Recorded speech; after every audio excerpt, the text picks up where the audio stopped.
to burn belly fat.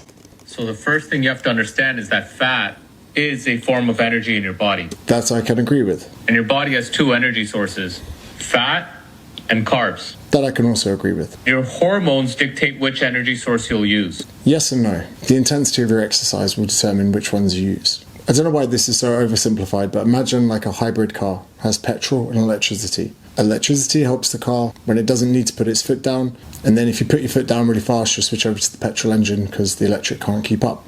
That's how I like to differentiate carbohydrates and fats as energy sources. Fats require quite a lot of oxygen to be oxidized. Oxidized is a posh word of saying used. So if you're working at a high intensity, high heart rate, you're probably going to burn more carbohydrates because you're not going to be able to get enough oxygen to maintain using fats. Well, how do you end up with all this energy on your belly, but you can't burn it? This guy's going to piss me off. Glucagon and insulin are two hormones in your body that help with fat burning. Glucagon and insulin are actually two hormones that assist with management of your blood sugar levels. Insulin helps take sugar, glucose out of the blood, and glucagon works to raise the level of blood sugar by using substrates or stored energy in times that we're not fed. Otherwise, we wouldn't last very long if we had to go a few days without eating. When the glucagon is high, your insulin's low. They're like opposites, just like your bicep and your tricep. When your bicep's contracting, you cannot contract your tricep.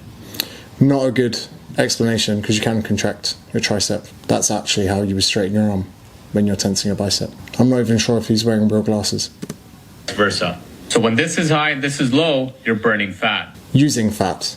Oxidizing fat. This is something called the insulin hypothesis, where a lot of people, including this guy, are trying to say that insulin is bad or it's the reason you're obese. Insulin as a hormone cannot synthesize energy out of nowhere. So if you are not over-consuming the amount of calories for your needs, how could insulin store fat? This whole premise is fucking stupid. But of course it makes sense. There are systems in place that are using fat, stored fat, dietary fats, whatever, would discontinue when we consume food. The same way it doesn't make sense for my iPhone battery to continue draining the battery when I plug it fucking in.